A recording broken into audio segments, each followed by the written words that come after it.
I think actually a real good sign that you're in a trauma bond is when you use the words twin flame. So no offense if someone's using, but this is the way we sort of like spiritually justify our self-abandonment. I think being best friends with all your ex is a little weird. All of them. And I think when there's still tethers, like, don't get me wrong, children are an obvious necessary tether. But like 10 years later when they're still like, oh, I'll walk the dog this week. I'm like, just look, like I have a dog. I love dogs, but get another dog. Like, you need to close the doors. Stop sharing houses. Stop sharing apartments. I know someone who is dating someone who still shares a dog with their ex.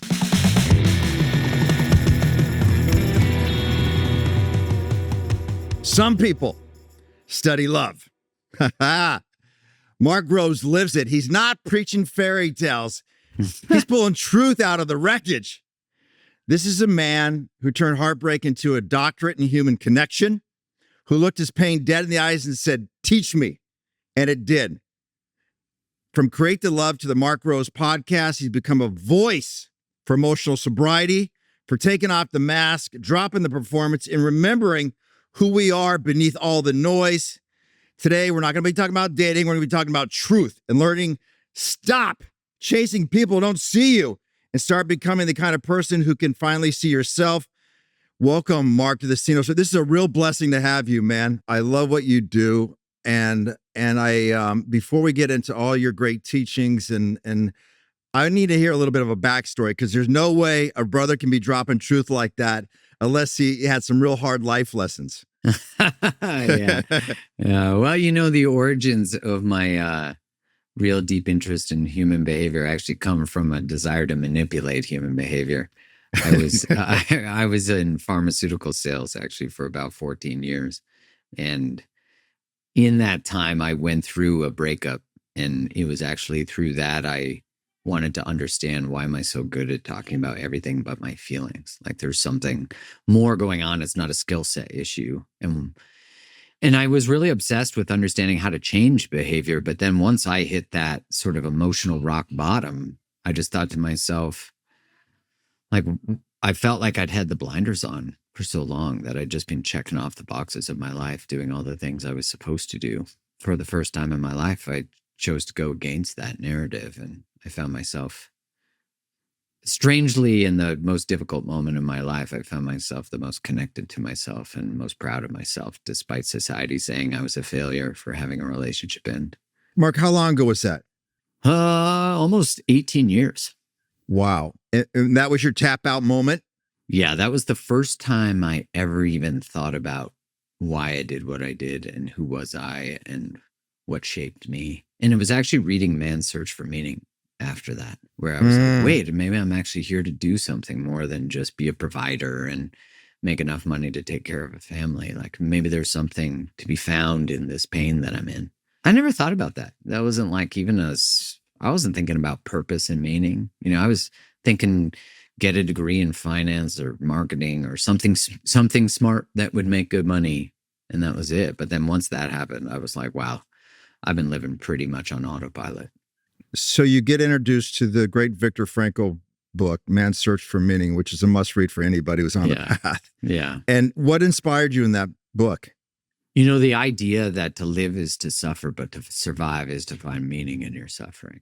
I never thought, like, wait, what? Just find meaning in my suffering? Like, I'd never turned towards my pain before, like, really with deliberate intention of like, hey, I'm going to actually use this. I got better at that over time, and the more repeated pains I had, that it didn't take me as long to really start to apply it. And then I'd say that it was sobriety that really had me confront, because I think, like, ultimately the work, actually, you used the term in your introduction, but I think ultimately the work is to get sober from everything that distracts you from who you are. Yeah, tell me about your sobriety journey. Yeah, I never thought about quitting alcohol from a place of, I'm living this sort of exact rock bottom, like how someone might paint it, like waking up in the wrong place, etc. It was that something felt off, and I kept getting the nudge from whatever, God, the universe, that was like, hey, maybe you should look at your relationship to alcohol. And that kind of haunted the back of my mind for a long time. And my wife, actually, when we were dating, she went a year without drinking. And I was really inspired by that. And then I met this guy named Trevor Boehm, who's a men's coach. I was on a bachelor party and he was having the best time and he was so fun. And I was like, wait, you're not drinking. And he's like, yeah, I quit drinking. And this was, when you're on the edge of a lesson and the universe just like keeps introducing you to like, hey, you better pay attention. So now we're just going to get a billboard. So Trevor was kind of one of my billboards. And he said, I asked him, why did you get sober? And he said, I got sober the day my wife left me. And he said, that was 4 years ago and it's the best choice I've ever made. And I was like, wow, okay, there's something rich in this. And then I was listening to Paul Selig, the channel, and he's a writer. And in this book, I think it's called The Book of Truth. There's like 8 books or something, maybe 10, I don't know. But in this book, I remember I was listening to it when I was walking in Manhattan. And I remember exactly where I was because it said, your body can only alchemize the lowest level of truth you're willing to hold. And I was like, okay, what does that mean? Like there's something in that. And then he went on to say that, what is something you know to be true that you don't live? And instantly it was like, you need alcohol to connect. And I was like, damn it. Okay. And then the next lines were, when you don't live the thing you know, then it's like being a fish that lives in an aquarium who finds out about the ocean, but goes back to the aquarium and pretends they don't know. That's beautiful. And man. that's where I was like, oh, God, that's rich. Yeah, I was like, I'm that fish. I'm the fish in the aquarium, like seeing this vast ocean. And all I need to do is get sober to taste that. Okay. And then it was also codependency because I was seeing that a lot of the reason I didn't want to get sober is because I was afraid of the social friction it would cost in the places where there's a social contract to drink. So bachelor parties, guys' trips, weddings.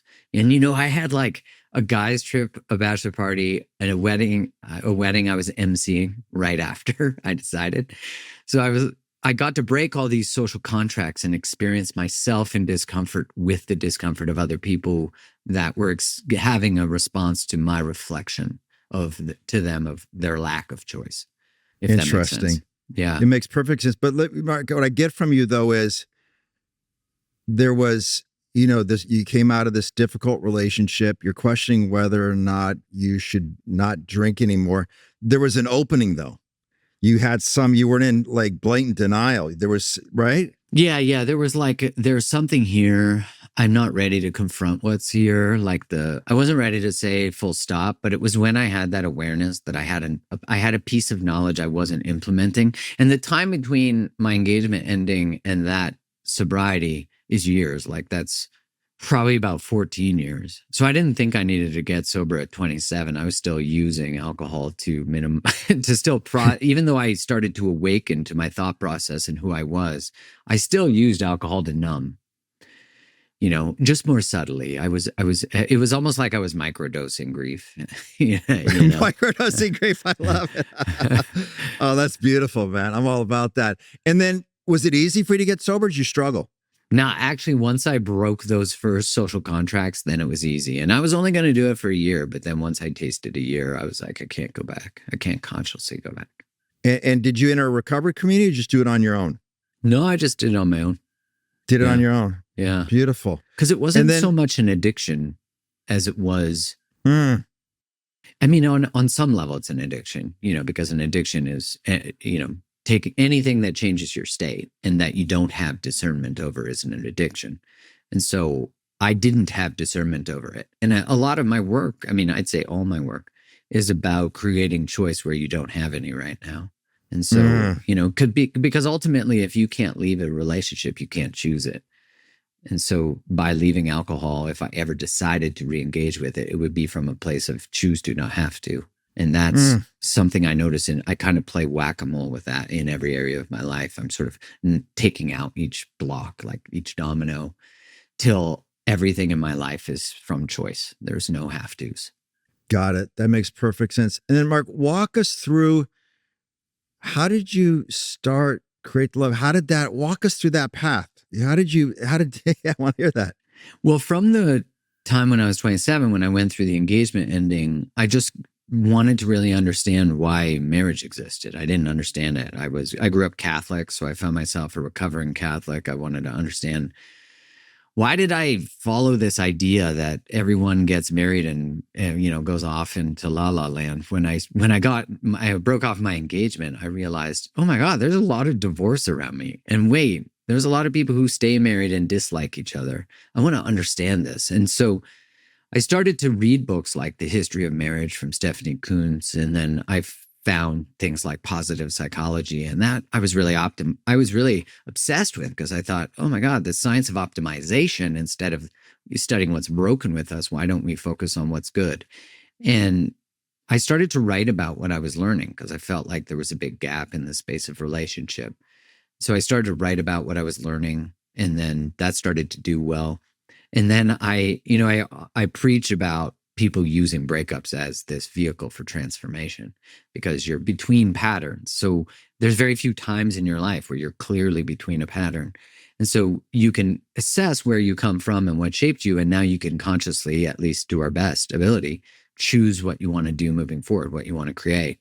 And so I was dating this woman, and she was like, hey, you should start an Instagram account. She managed social media for companies. I was like, what's Instagram? She's like, oh, it's like for photographers and stuff. And I was like, all right, nah, I'm probably not going to. And then we broke up, and I was like, yeah, I'm definitely going to now. I'm going to show her. And so I posted my first post in December of 2013. And I posted every day, even up to 3 times a day for 8 years without missing a day. Wow. So yeah. I was in the early hustle. What was that experience like for you? What kind of feedback you're getting? I mean, it's a very vulnerable place for you to be. And how were you putting those messages out, kind of navigating your own kind of recovery? Let's just call it that. Yeah, I went through, I'd say, the more waterboarding of that in, on the mic. I was macrodosing it when I would publish articles that I would write, because the articles were really a way that I would write, like, what have I been through and what am I learning? What are the things I'm most ashamed of? And then what did I learn from that experience? So I really found my writing was a way that I excised my shame. But, there wasn't a moment that I hit publish that I wasn't terrified, and I remember talking to a friend who's a great writer. His name is Brian Reeves. And I said to him, why do you always seem to be capable of writing such profound things? And he said, I write from the edge of my truth. Like, when I hit publish, I'm afraid. And that means that I'm writing something profound for me. And so I really started to use that as a guidepost. And then, on Instagram, it was interesting, because if I was to go back through, I think I have 7,000 posts. I'm sure, let's say 2,000 of those or 1,500 of them are probably repeat posts. But of the, let's say 5,500, there's such a journey, an arc through that of like what I believe love to be. When I read an old post and I'm like, I don't know about that one, So I think the internet offers us this window of our own evolution, which is really beautiful. What is withdrawal? Why is it necessary? Why is it healthy for some people to go through withdrawal? Oh, yeah. The other day I was working with a client, and she just started working with me. And she was talking about how she's taken a couple months of not dating. And she started to date again. She just went through a 6-year relationship that ended like 4 months ago. And I was like, look, I'm going to present an idea, and you're probably not going to like the idea, but I promise there's value in the idea. She's like, what? Because she's just met a guy, and now she's like, oh, like, I'm excited. And I said, I think you should take at least 6 weeks from dating. And she's like, well, I've already taken 2 months. And I'm like, no, you haven't. Like, you haven't intentionally set a guardrail that is about creating a container for you to experience the space and what's underneath arousal, desire, being desired. And the reason we need to withdraw from these things is it's like the only way I was talking about inserting choice. When you can build this bulletproof wall around who you are, because let's say you struggle with boundaries or self-expression, the first step of that is to actually withdraw from the things you're in relationship with, so you can draw walls around you, so you can experience what a self is. We're not getting to the healthy negotiation of self with other yet, because we haven't even experienced a full self. And so you have to witness yourself say, I'm actually not dating right now. I'm taking some time for me, and I'm going to just go into the exploration of myself. If and when it's the time's available, if you're available, great, I'll come back into contact with you. What that often does to someone who's met you or is interested in you is, well, one, it'll make you more attractive. But two, it'll actually, if they try to break your boundary, they've already demonstrated that they're not a valuable partner because they're not respecting it. And what you get to witness in yourself is that when you're in relationship to desire or chemistry or whatever it is, you're actually saying no to it, despite the scarcity and all the things. Because, of course, when I said that to her, she went, wait, what? Like, but I just met this guy. And I was like, no, I get it. And you're thinking already that you're not sure if you're ready. And if you were ready, you wouldn't think you're not sure if you're ready. So I said, honor that and just go into the cocoon. And then what it will do is bring up the material of what do I do when I'm not doing that? It takes away the drive, that loneliness. You don't have an option. You have to be with the loneliness. And so there's a powerful thing to that. Like one woman I was working with, I usually recommend 3 months, but one woman I was working with, when we said 3 months, she was like, I can do a month. And I was like, you're already negotiating with what you're capable of. And then she's like, well, can I date women? And I'm like, well, do you normally date women? She's like, no, but since I can't date guys, I might open the door. And I was like, this is so good. But it shows you that the energy becomes frenetic. And you can always tell when you're operating from a wound when there's a frenetic energy to it. Don't wait for closure. You create the closure. Can you talk about that? Yeah, a lot of the times I hear people waiting for their ex to get into contact with them or for them to finally treat them well or finally give them the conversation they couldn't have. And look, those are all great intentions. And if you're waiting for something like that, like I'll move on when I need to feel respected by, look, all of those are important. The need for respect, the need for all that. But you have to create it yourself. You know, if you think that closure comes from someone apologizing, then you've given them the same power you probably lost in the relationship. So it's just important to reframe it that like closure, moving on, none of that depends on anyone else. Just like self-respect doesn't depend on anyone respecting you. It's how you relate to disrespect that creates respect. And again, not minimizing the importance of feeling respected, but it's actually standing in the space of honoring yourself that cultivates a relationship with yourself that when someone comes into your life who's disrespectful, it doesn't even match. And so you don't even have a problem because you can already feel, you could probably even sense their Tinder profile, you know, and then you're just like, no, because there's a lot of look, there were studies back in the day where you could go into a college person's dorm and make a pretty good assessment of their values of character. You could do it with their Facebook profile. You could do it with their Tinder, their Bumble.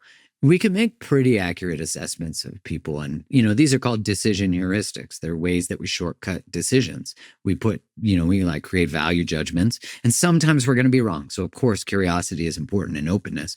But in general, if we're pretty connected to ourselves, we can have a pretty good, accurate barometer of what's going on in someone's life. And I think that comes from having a deep, honest assessment of ourselves. That's beautiful. Mark, what's your counsel for the client who's always falling in love, always met their soulmate, always met the right person? You know, yeah, I like this. Walk me through your process with this person and educate our audience about, you know, some techniques perhaps. Well, first, those people need more of like a cosmic slap. And what I mean by that is when you fall in love really easily, or you fall in love, like you get love bombed and you call everyone a soulmate. As soon as you call everyone a soulmate, which we could go into sort of like, okay, yeah, anyone who's your teacher is a soulmate, blah, blah. But when you're like, that person's the one, and you've gone on one date or you've had one experience of chemistry with them, maybe you've had sex with them, you've already exited the space of discernment. I can already tell that when someone's like that, they're not grounded because they get picked up by the momentum of someone else. They get picked up by the fantasy. And I actually think that the same people who fall for build intimate emotional connection with AI bots are the same people who get love bombed because both are just telling you what you want to hear. So there's a lack of groundedness and discernment in the energy of the words. So if I still have a wound where I've been desperately craving to be chosen, loved, swept off my feet, then I'll be prone to that. But what's really happening is I'm not an adult assessing what's going on. I'm probably like sort of suspended in a younger developmental stage. And so what I say to people when they're going through that, well, one is really start to think, allow someone to become the one. And notice yourself wanting to give the title, because really what we're trying to do is like label something, and then we'll probably then bypass red flags and orange flags because we're still trying to accommodate the title that we gave them. So if you don't give the title, now you can be a little more grounded, like, have they earned that title? And, ultimately, that is probably an unresolved, as I was saying, an unresolved thing from childhood. So I think they likely have to go into just the exploration of where that longing comes from. And as you said, it's like then develop the ability to be with themselves, the ability to become the person that they've always been seeking, which is such a cliche. But, ultimately you're waiting for yourself to save yourself. Right on. Yeah, well, that's beautiful, man. Mark, walk us through your teachings and about helping clients shift the narrative and move past their sad story. A lot of culture right now is like if you talk about someone's experience of being stuck in a victim mindset, what someone will say is that's victim blaming. And so we've seemed to have lost the ability to live in the complexity of what it means to be human. So if we tell someone, because, there's that spiritual line that is like, it didn't happen to you, it happened for you. The problem with that line is in that transfer of 2 to 4, you're negating the experience of victimization if someone was abused or something like that. I always walk them through that complexity of understanding that something can happen to you and you could be the victim of something. And yet it is up to you to do something with that something. Like you're still responsible for the material that's born from that. Because if you don't excavate what meaning you create from that experience or whatever it might be, you'll never be able to walk towards love with open arms again. Because it's my belief that love and pain live side by side. We're usually hurt by people we love. So if we don't explore the hurt, what lives next to the opening is the suffering. And so we have to actually go towards the suffering, the trauma, the thing, and say, even if you were 4 and you had no choice, you want to be able to, and that's a survival-based thing. Of course, choice was taken away from you. That's the idea. And so the opposite of trauma is choice. So if I was to go into that moment, we'd say, if we really needed to develop a skill set from that, what would have been the skill set we would have needed? Find my voice, stand up for myself, activate anger, things that weren't safe in the moment. And so we want to really develop that. And what I see is that we tend to relate from our wounds. And then the way that we relate, we sort of circle the drain of the wound, we sort of stay stuck in the suffering of it. But the moment you actually start to look at it and say, teach me what you know, teach me the wisdom that's sourced from our suffering. And then once you integrate the knowledge that the wound provides, then the wound actually, I don't even want to say it's healed because we actually need the hypersensitivity it creates. So, for example, if you grew up and you had, let's say, an aggressive or angry, eruptive parent, you're likely hypervigilant, right? Like you likely develop a sort of sensitivity and a great scanning of the circumstances. And you might think, like when you're in the wound of it, it's hypersensitive. So you almost get reactive to everything. But when you actually see it, you've overdeveloped a skill. So you've actually become like a hyper-attuned radar. And you'll see a lot of people who have been through this, they're therapists, they're coaches, they're doctors, they're nurses, they're dietitians. They're in some form of care because, and I say this with love because I did it myself first, is that we're monetizing our survival strategy. So we're getting paid to stay in our wound. And what happens is that we tend to then draw a partnership or relationship where we're trying to fix something for someone.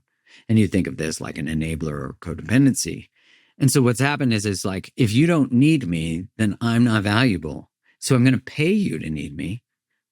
And I'm going to, through my work, not actually fully liberate you because I still have an unconscious hook to be needed. And so I see this with a lot of care providers is they're stuck in that till they realize it. And then what happens when they realize it is that it becomes a superpower because it's no longer using any energy to source your own worth and value. And now the skill set can be released fully. And then that's where the wound, when explored, can be honed. And then that overdevelopment of hypervigilance actually becomes deep intuition and knowing. I was working with a client last week where we were talking about how she seems to be attracted to men who are unavailable. So I said, she's like, I can't tell if it's my anxiety, et cetera, et cetera. And I was like, okay, well, first off, anxiety is always brilliant. So instead of trying to figure out what's wrong with me that I'm anxious in relationship to this person, start to think what's right with me that I'm anxious in relationship to this person. And then we can now, even if it's so-called not valid, we have to validate it so we can go into it. But what I said to her, which was going on in her circumstance, is she can tell when someone's shoulders are just kind of turned. And they say, I'm here, I'm choosing this. And then they have these small little strategies for distancing, right? Like language, like, hey, don't bring that up. I get a little overwhelmed. So they're controlling the depth of communication and the depth of intimacy with this language. And I said, like, your anxiety is because you feel these shoulders not turned towards you. You're picking up the most subtle cue of unavailability.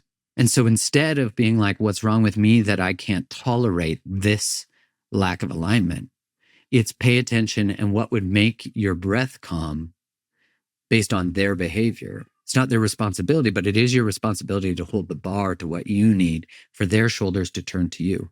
Because otherwise what you do is psychically you're reaching always. And there's that saying, like a child will continue to reach even if a parent doesn't reach back. But as an adult, you have to decide that you're going to stop reaching where people don't reach back. And then that allows the child to settle and the anxiety to subside. Because you're not really waiting for them to choose you. You're waiting to be validated in the experience of what you're truly feeling, which is accurate generally.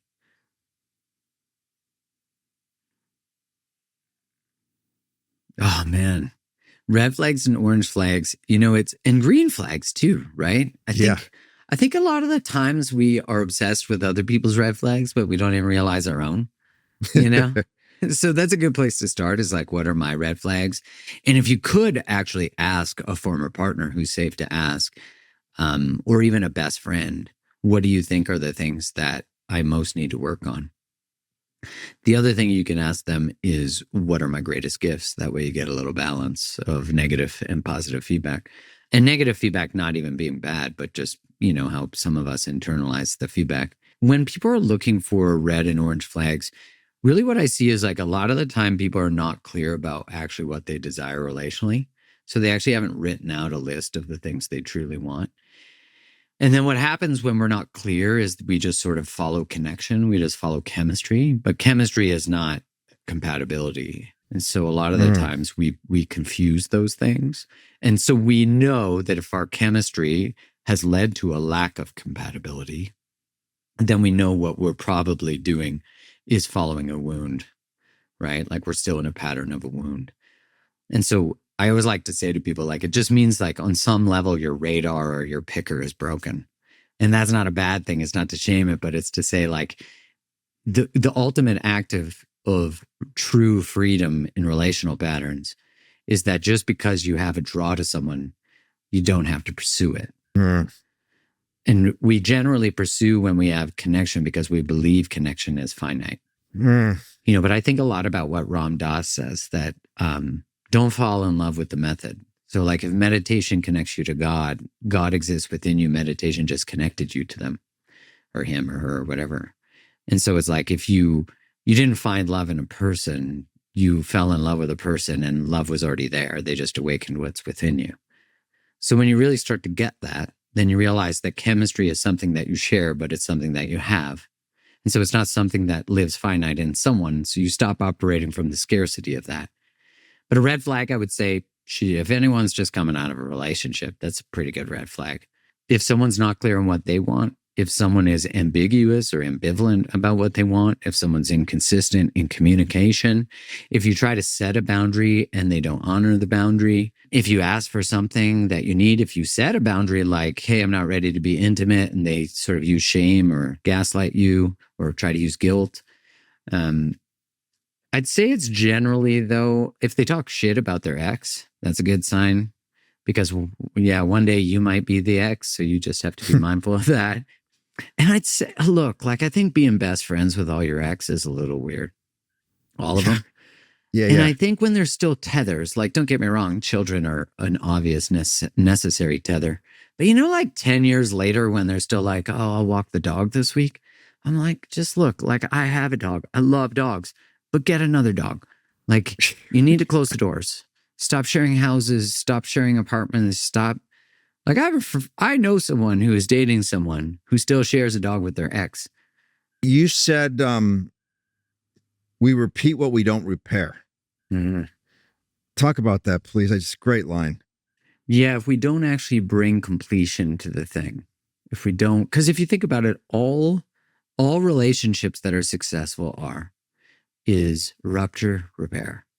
So rupture, repair, because a successful relationship is not an absence of conflict. It's how we navigate conflict. That's different. Of course, like two humans who are different are going to naturally bump up against one another. That's actually the feature, not a bug. And so there's a great quote. I don't know who said it, but it's that you could tell a lot about someone by how they leave things. And I've always thought a lot about that quote because when I was younger, I never thought about leaving a relationship with grace. Like that was not, it was like, oh, do I text him? Do I not? Like I want more closure. I want more understanding. Now I would have no problem actually asking for what I desire. And if they couldn't give it, that would be because of them, not because of me. And so I would be able to move forward. And I think the onus is on us to go so deeply just into the understanding of why we do something. I don't think that's essential for change. I always have to be clear with that. It's like, I used to think that you had to understand the pathology, but I actually don't think you do. I think the understanding of the pathology is great if you're processing shame because you realize that whatever pattern you're in probably came from somewhere. And so just understanding the pathology makes you realize it's not your fault. But we can always go, like we could go from the space of attachment to the space of inherited trauma to epigenetics. Like we could always find another layer that would explain why you are where you are. But you just really need to decide you don't want to do it anymore. And it's actually that choice that changes everything. I was listening recently to a talk from Michael Gervais, who's like a performance psychologist and worked with like... Oh, Michael. Yeah, he's awesome. He's so great. And he said, we were talking about cold plunging. I was talking to him about it as a way of like building emotional and performance resilience. And he said, Mark, it's not even the getting in the cold plunge or like being in the cold water that is the defining part of that. It's the walking to the tub. And I was like, I don't know. I've been in some pretty cold 44 degree water. The walking to the tub is like I can't believe I'm about to do this. Is this what crazy people do? But it's true. It is that psych up that gets you there to have the hard conversation. But it's actually the first word. It's the getting in the tub. The rest is the processing. And that's why I think cold water exposure is so powerful as a mechanism of expanding your capacity to be with discomfort. And so I think when we really take responsibility for repair, then all of a sudden everything in our life changes. And, to be fair, it's not like our society models repair well, If anything, like what gets modeled is more ideological space between each other. And so I think when we can do this interpersonally, then we can bring it to our community, we can bring it to our culture, and it becomes a profound thing for everybody. Mark, how do you help your clients? Let's just say something. They call you, Mark, I'm out of my fucking mind. I'm in day 9 of withdrawal. I don't know what happened, Mark. We went on 3 dates. It's been a week since he's called me. How do you help them not quit on themselves? How do you walk them through that? Yeah, I'd love to hear your techniques on that. Well, there's a great breathing exercise that Mark Wallin, who wrote It Didn't Start With You, has, where you put one hand on your chest and one hand on your gut, and you breathe. As you're breathing in, you actually say to yourself, I'm going to breathe with you until we become one. And what happens in the dysregulation, because when we're dysregulated, especially if we're processing something more historical, which is probably what's happening in like an overreaction to something, is when you do that, you can actually feel yourself integrate. Like you can feel yourself, the like maybe more desperate or fearful part of you comes into congruence and what is the word? Comes into alignment. I know there's a different word I'm thinking of, but comes into alignment with, and so our nervous system actually will kick into parasympathetic, and that young part is soothed, and then we can operate from a place of more integration. If we practice that, I find that's really helpful. But if someone, let's say, is exploring that, I would want to go into like, what is the story that you're running about this? Because let's be honest, if we're going on a date with someone and we go on a couple dates and then they don't talk to us for a week, what it's really a sign of is probably misalignment. I might need more information, but even the fact that I have to go get more information, like even if let's say something happened in their life that they couldn't communicate with me, I'm going to almost just call BS on that right away, because if we're a considerate person and we've had a good experience with someone, we're going to say, hey, I want you to know that I'm enjoying getting to know you. And this thing just happened at my work or in my life. Just give me a couple days and I'm going to reach out to you. But I want you to know I'm still really interested in seeing you again. We would all do that. So when someone doesn't do that, and we might be like, well, yeah, it's because their dad left when they were 3. Who gives a crap? Yeah, exactly. Right. Like, I can have compassion for why someone is the way they are, but that doesn't mean I need to tolerate why they are the way they are. Because if that was true, then I'd have to be with abusers, right? Like all of a sudden I'd stay with them because I'm justifying their behavior instead of actually creating the space and the boundary for them to step into responsibility. So I would want to really just explore, like, what is it about the disappointment that you have? And let's go into that. That's fair. Disappointment that someone ghosted you and isn't communicating with you and isn't treating you well. Great. Let's go into that. But actually starting to see that as an early gift of misalignment. I wrote years ago that ghosting is just someone else dumping themselves for you. That's great. That caused, the fair response that people had to that was they felt like it negated the pain that ghosting is. And I'm not talking about someone who's been dating you for 2 years and then ghosts. I'm talking about like the early dating process. Sure. If someone ghosts you after 2 years, like they've got much larger character problems. Mark, how can someone tell the difference between chemistry and a trauma bond? Oh man, that's such a good question. And I think it's a fine line. That's the hard one. Yeah. Because chemistry is a trauma bond till it's not. I think as soon as you're using the words soulmate, I think actually a real good sign that you're in a trauma bond is when you use the words twin flame. So no offense if someone's using, but this is the way we sort of like spiritually justify our self-abandonment. I always like the question, is choosing them choosing me? Is choosing this experience choosing me? Because every choice of someone else should be simultaneous with the choice of yourself. As soon as that answer is no, you're out. Like you've entered a really dangerous space, because no longer can you be in your body in the choice. And you're really operating from a wound. And that wound says like the connection to them is more important than the connection to myself. So I was saying earlier that you can usually tell when a wound's working because it's frenetic. And like trauma bonds are frenetic. Mm-hmm. And so any rapid escalation is a really good sign of a trauma bond. This isn't always a red flag, but I'd say it's a cautionary orange flag. And that's early big gifts. Early big trips, early big gifts. Because what I have seen with, and I'm speaking with women, with men, is that men who use power and money who rapidly escalate will do it with big, lavish trips. It's like being on an episode of The Bachelor, like you're flown in a helicopter to the top of a cliff and there's a chef there. Of course, you're going to fall in love because you're not on the ground, literally. But it's because you're being captured by this idea. And what they're doing is actually very it might be unconscious, it might be conscious. If it's conscious, it's a way worse thing, and then we're talking about like narcissism, sociopathy.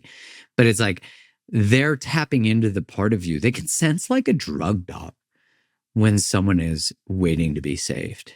And so that trauma bond is those connections of like the waiting to be saved and the person who wants to save. But that person who wants to save usually has more of like a disorganized sort of attachment style. Like they're hot, they're cold. And in that world of like narcissism, they would say they're feeding off you, they're getting their supply. But at the end of the day, we're responsible for the things that we bring into our lives. I'm not saying it's our fault. But a lot of the questions are like, why do I keep dating a narcissist or someone like that? But the real question is, why am I drawn to them? Why are they drawn to me? I think it's a lot like, and again, I'm not blaming anybody, but I am saying like, you at least have to take responsibility for what you choose, because anything that's in your life, you're choosing. So if you can choose it and you can take responsibility for the choice, then now you can unchoose it. But if you're not willing to see that on some level, even if it's painful, you're consenting. That's such a delicate line to play with because then what happens is people go, but they were psychologically abusive. I'm like, yes, I get it. We're not negating that. Let's live in the complexity of both and that they are psychologically manipulative and you're still consenting to be in the dynamic. Yeah, but they use a lot of psychological mind tricks. Great. And how do you free yourself? Because if you can just say, okay, I am responsible, there's no blame. And so now it goes, oh, but there is power. So now I could say, I don't want to go in that dynamic anymore. Because if you know a kid who gets bullied in a school, and then you move that kid to another school, they're likely going to get bullied again because there's still an energetic entry point. Now, of course, there's a lot of dynamics to navigate in that, but the point being like, we have to work on the energetic entry point. And then from there, we can resolve whatever needs to be resolved. Mark, you've worked with thousands of couples. You have empirical data. Give me some highlights of what you see in successful couples. Well, there's mutual alignment about the baseline of agreements. So, a lot of us create vows when we get married. We used to sort of inherit those vows. They were sort of like cultural vows, like honor and obey. And those ones aren't so attractive anymore, honor and obey. I joked with my wife, are we going to go with that one for the wedding? She's like, you might, I'm not. So I was like, okay, I'll do that. I could honor and obey you. I like this. This kind of sounds hot. But we're not really explicit about this in our relationships. We think the time for a vow is actually at the ceremony, but really the time for a vow is in the beginning of the relationship. Because you're creating shared agreements about how are we going to navigate conflict? Like, how do we deal with, in a heteronormative sense, how do we deal with opposite sex friends? How are we just going to navigate that? Like, if that comes up, how are we navigating? What does trust mean? What does truth mean? What does growth mean? What happens when like what you desire bumps up against what I desire? And so what I see with really successful couples is there is an agreement. Now, most couples don't start out with those agreements if they've been together a long time, right? It's like I was working with someone recently where she's like fully awakening to everything she desires, that she got married really young and now she wants to pursue a career and she spent her life as a mom and blah, blah, blah. And I'm sure many people understand that story in both directions, men and women. But I said to her, it's like when you chose that relationship, it's like you were on the radio dial AM 770. And now you're at AM 1010. And that's not because it's better or worse, it's just different. And so your relationship is currently at 770 and you're feeling like you're going crazy because you think, what's wrong with me? But really you're at 1010. And your husband wants to get to 1010, but he's terrified of 1010. And he might choose to never go to 1010. But your job isn't to go to 770 and stay there. Your job is to bridge between the two and invite him, but not go there and stay there. Because then you'll just resent him and hate him. And I said, so you're seeing like, what's wrong with me that I love him. I wanted the perfect family. And I'm like, so you have to let go of that because that's a prison. And so what I see with really successful couples is what comes up, like the agreement my wife and I have, is that if something's coming up for one of us, it's coming up for both of us. Essentially, like one person who's picking up on something, anxiety, distance, desire, whatever it is, that we don't go, what's wrong with you that you feel that way? The relationship's fine. We go, what's right with you that you feel that way? And what would resolve that? Because I usually find that when something comes up for one person, they're like the canary in the coal mine for the relationship. So it's like a really good example is if someone's dating and then they get engaged and the one person is so much paralyzed by anxiety about the engagement and getting married. We don't want to go into like psychotherapy or coaching from the place of fixing the anxiety. We want to go into it from what is brilliant about you that you're anxious? Because let's say, for example, when I've worked with people like that, let's say the person who's anxious and hesitant notices that their partner has somewhat of an unhealthy relationship to alcohol. But they don't want to point this thing, but unconsciously they know in their nervous system, they know that in order to be in a successful relationship and have kids together and raise a family, they want whatever alcohol is distracting from to be resolved. So their anxiety is actually brilliant because it's actually inviting information to this person to look what's below alcohol so they can actually meet. So them stopping the sort of, so anxiety, I see the pathology of anxiety as being the suppression of feelings, the suppression of self-expression. And so when you suppress an emotion, it'll show up as guilt, shame, or anxiety. And so when you express and get to the core of the anxiety that I'm actually worried about this person's drinking, now we've given expression to the thing. And so we're resolving your self-censorship, and that's inviting the other person to explore their relationship to alcohol should they choose. But we've resolved the self-expression part. They have the choice. In order for the relationship to move to the next level, this self-expression needed to be resolved and this sobriety needed to be reached. Make sense? Perfectly. Yeah. So that, I love that. if you turn from curiosity, then it shifts everything. But most people go, I'm anxious, I'm depressed, and society will tell them there's a chemical imbalance, which is not, that's a totally disproven marketing tactic from pharma. Right. Yeah. So what that does though, is it sells drugs for drugs that say they change that chemical. But what it does for the person is not resolve their feeling because they use a drug to anesthetize that they're the canary in the coal mine. Wow. Mark, how do you maintain your own level of self-care and being, this kind of elevated teacher? Well, the first thing I'll say is kill your gurus.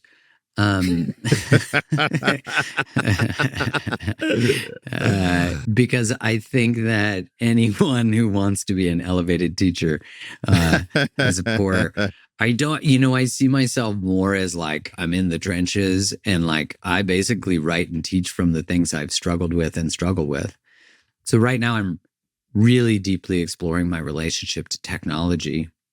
And one of the protocols I've been implementing is about restructuring my relationship to dopamine and then creating neuroplasticity to change my habits, etc. And one of the things, so there's two things I do. One is the first 30 minutes of the day, don't use my phone. And that delays the dopamine. It changes my association. When I wake up in the morning, I don't use my phone as an alarm. Yeah, I go to a coffee and work out. And so there's an association of something else that provides the neural cocktail. And then it actually makes it, if you get a cold plunge in there, exercise, it actually makes it so you have more control over your phone for the rest of the day. Very similar actually to glucose, which is kind of ironic because chronic use of your phone is going to notifications increase cortisol increases glucose, and so increased chronic glucose leads to metabolic dysfunction. So I'm starting to like see all these connections to all these things, not to mention how blue light impacts melatonin. The one that I've been really challenged with, because I started to do this 2 weeks ago as I was really studying it, and then I came out with my protocol so I could test it, is man, that last 30 minutes. is so deeply ingrained into my habits that I'm probably consistent 3 days of the week. So I have 4 that I'm failing. And it started with only 1 that I was doing. And so it's getting better. But I share this because to me, it's not about perfection. I will get to the 7 days with the last 30 minutes that I know I will. But it's that there is progress and I'm honest about my challenge. I'm honest about it. For me, I think like when my wife and I had a kid, I thought I was really good at communication until I had a kid. And then I'm like emotionally exhausted and you realize you're just like back into the lab. Sometimes I fall out of ritual, but doing this 30-minute thing in the morning has really brought back in more accountability and more space. And it's actually a beautiful cascade because you could go on your phone and then end up down a rabbit hole about nothing for 30 minutes and you've missed your whole opportunity to set your day. And so for me, it's morning, wake up, put my feet on the earth, like go outside. We don't have the sun anymore early in the morning here. And so I look into a red light, a sauna space red light. If it's a day that I do movement, I do movement. I read from an actual book now. I used to listen to audiobooks more. I still do, but I'm reading from an actual book. And I try to create some ceremony in the morning, like through all of that. And that's been really good. So that's the way I try to. And I nail it more days than I don't. Right on. And you've had an interesting relationship with Instagram. I have, yes. Yeah. Yeah. Can we talk about that? I thought I was going to leave it forever. And I think like anything, as I said earlier, anything you don't know how to relate to, it's pretty natural and normal to push it away. So I didn't know how to relate to it. I really, in a lot of ways, my work grew up on it. As I said, my first post was December 2013. I kind of look back at that now and I'm, that 8 years that I went without missing a day sounds like a great badge of honor. But at the same time, like led to a lot of psychological suffering. And I didn't really understand why. That's why I needed to leave it. When I left it, I really started to see that the way that social media relates to you is very similar to an abusive relationship. Because, and I know that sounds aggressive, but it's actually meant to, because people have there's a lot of circulating anxiety now. And that's due to a lot of things. That's due to sort of political unrest. But it's really due to the fact that there's a bunch of mechanisms that I started to see as a creator. The first one is that nothing you ever do will be enough. That's the way that the platform relates to you. Like, how many times do you post a day? There's never enough. We can't get out of the fact that these companies are owned by shareholders, and the legal responsibility to shareholders is profit. The way that they make money is ads. The way that they make money from ads is your attention, my attention. So it's by design that the system wants you to create the most sticky content that keeps people on the platform. This is no longer social media, as Gary Vaynerchuk calls it, it's interest media. They saw that TikTok doesn't care who you followed. That was the platform. They went, we're just going to show you stuff that makes you stay here. We don't care that you follow Mark. Like, who gives a crap? If you're not going to stay and pay attention to Mark's stuff, then we're going to show you cat videos.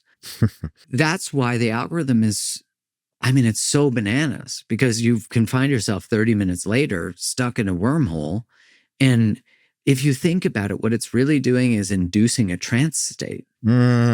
And you can then go, without your consent, you can go from watching a video on off-roading to a golf video to someone being assassinated. Like, how is that, again, without any preparation for your brain, your mind, your soul to be exposed to that things? Again, I'm not villainizing this. I think what needs to happen is it's a tool. And if I gave you a hammer, you can build a house or you can harm people. Technology doesn't care about your biology, but it will exploit it if you let it. And there's thousands of behavioral scientists, and there are trillions of data points on us. And so they know better how humans work than we think we know. And the arrogance of humanity is that we can't be hoodwinked, yet history tells us we're hoodwinked all the time. And so what I want people to understand is that anxiety that you have is actually very appropriate, because Nothing you ever do is enough. If you want to say something and the platform doesn't like it, it will just kick you off it. If you make money from the platform, you're going to be limited in your self-expression because you won't want to affect your rent, your bills, your mortgage, you're paying your salaries, your employees' salaries. And so when you just understand that, but it's actually this mechanism that I find most fascinating, is that one, you're being evaluated by people you know. So if you have a private profile, that's happening for you. And that's going to affect your nervous system. You're going to be constantly surveying for social safety. The second one is you're being evaluated by people you don't know. That's a big deal to the nervous system because that's very unpredictable. The third one is wild. You're being evaluated by a non-human entity, an algorithm. And that's determining the perceived value of your words, your work, your self-expression. Yeah. So now you're actually even negotiating with something that has no empathy, no feelings. All it is about is optimization. And if you're not willing to use viral hooks and strategies and 17-second videos, then you might be effed. The last one, which I think is the most interesting, is that if you and I have this conversation sitting around a fire historically, right? Like back in the day before cameras, when we went to bed at night, we'd be able to rest. Our nervous systems would be able to rest. What would happen is there isn't a version of us that exists while we're sleeping. But the first time in human history, you and I are at social risk when we're sleeping. And so the data actually supports this in different ways. But in an interesting one, they gave strangers the task to have a conversation for 10 minutes in a cafe setting. And then what they recorded was that when people's phones were on the table, not even using them, they reported that the conversation felt like the quality of it was lower, and they felt less empathic concern from their conversation partner. And I say this because what's happening is, we're seeing a phone. Wow. Yeah, we're seeing their phone on the table and ours. And we're thinking, because your phone's beside you, you're thinking about the phone and you're not here. Because we're thinking about our phone and not here. Because what's going on is our nervous system, on top of the dopamine and the addiction, etc., that's coded in our brains after a little while, we're actually thinking, am I safe? Am I safe? Am I safe? And so a lot of the circulating anxiety and inability to pay attention, this sort of, I would say, sort of viral diagnosis of ADHD is really that we can't pay attention because we're constantly in a surveillance mode. So we're not resting. That's where I really started to see like, wow, you have to do a lot of deep work to be in relationship to that thing. That is really sobering and unbelievably informative. How long was your break being off it? 6 months. Right. And what was the deciding factor to get back on? There were plenty of factors. The first one was that I kept listening to Gary Vaynerchuk, and I really liked the way he speaks, but he was saying, look, like you might be thinking social media is destroying everything, blah, blah, blah. And he's like, but at the end of the day, the conversation's happening on social media, and it's going to be happening for a little while. So get off your righteous pulpit and talk about it on social media. Like the people aren't going to hear you. And I was like, that's so true. And actually the real big one is I was talking to a friend of mine who's a relationship coach named Mike Elliott. And he said to me, Mark, what's different about Instagram for you? Because like you're on LinkedIn, you're on TikTok, you're on, like there's clearly something. And I was like, yeah, you know what? There is. You're right. I never thought about that. And we were sitting in an Uber while we were having this conversation. I was laughing because I was thinking the Uber driver's like, what the fuck are these guys talking about? Then he says to me, I'm curious, what is the one thing that you would have wanted to hear from Instagram or like your followers or like the platform? And I was like, you know what? That's a good question. I think that I matter, that like my perspective matters, and that like seeking that out was exhausting, right? Unconsciously. And he said, yeah, that kind of sounds a lot like your mom. And I was like, wow. Like, wait, what? And this Uber driver's like, wait, what? Like, wait, what am I doing with Instagram? Mom? And so I'm like, oh, that's good. Holy. Okay. So then I I get home and I say to my wife, like, you wouldn't believe what this fucking guy just said to me. And she's like, yeah, that makes sense. And I was like, what do you mean, yeah? Like, why don't you impart this brilliant knowledge on me? And she's like, well, no, I'm just saying that like makes sense. And I was like, huh, are unresolved wounds of worthiness or like even if you have a cell in your body that hasn't actually healed that codependency or that thing or that worth, is social media exploiting that very last cell? And I was like, that's interesting. Okay, so these are now tools for healing too. Because I started to think like, well, I met my wife on Instagram. Like, that's brilliant. I built a beautiful business on Instagram. I've, impacted millions of people. Like, that's such a gift. We're having this conversation in large part due to social media.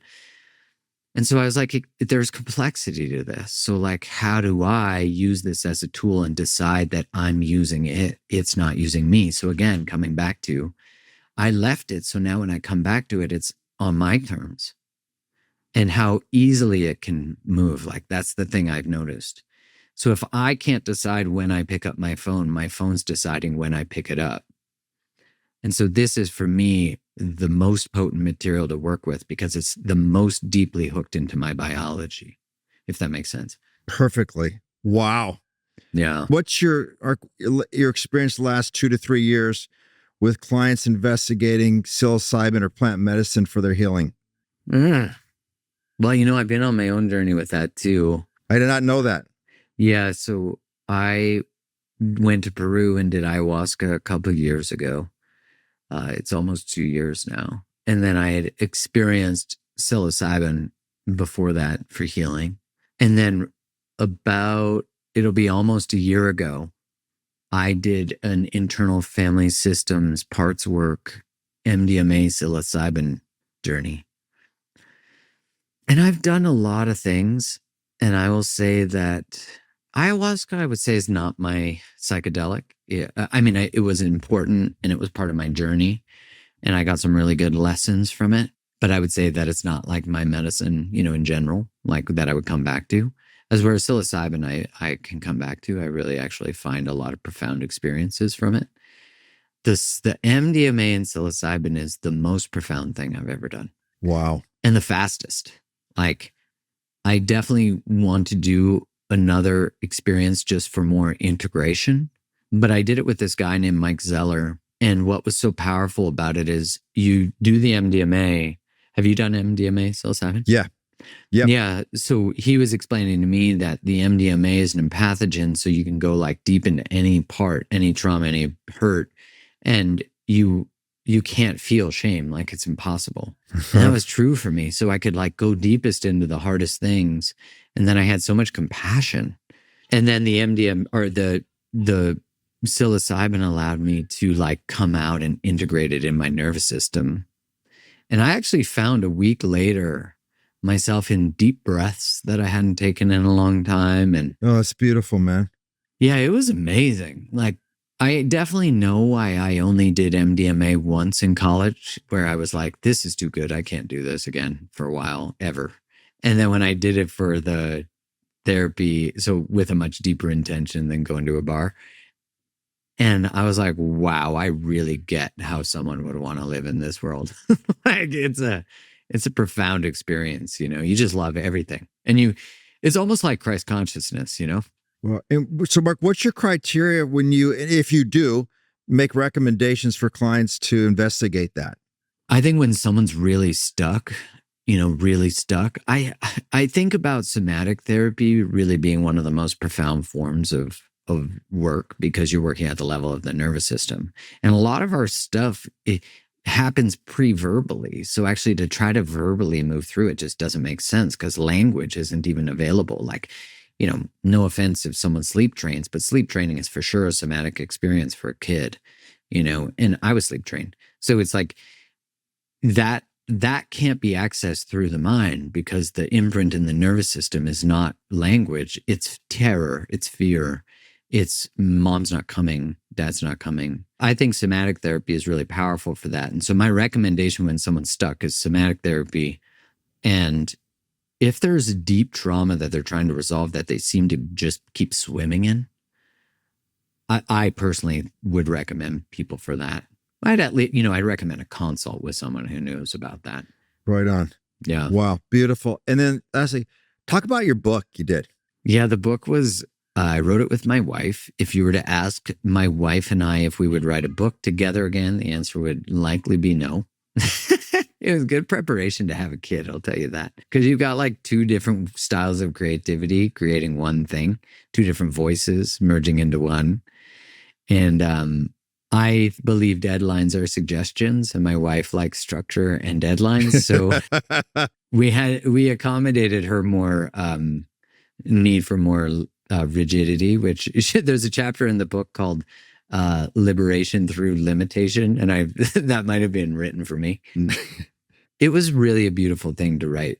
It felt like a real culmination of all my work and all of our work and my work and her work in one place that like walks people through the whole journey, like not just the arc of our relationship, but the arc of our own inquiry into ourselves, and then the nervous system and attachment, like framing how that works and what that looks like through it too. So yeah, I'm really grateful. It was such an awesome opportunity. It's a powerful book. Thank you. I appreciate that. It's a really powerful book. How long did it take you guys to do that? Man, we've submitted the very last manuscript edits. We submitted that the day before our son was born. And so, wow. Yeah, it was crazy. And it took us, I want to say, about 5 months to write it, maybe 6. Wow.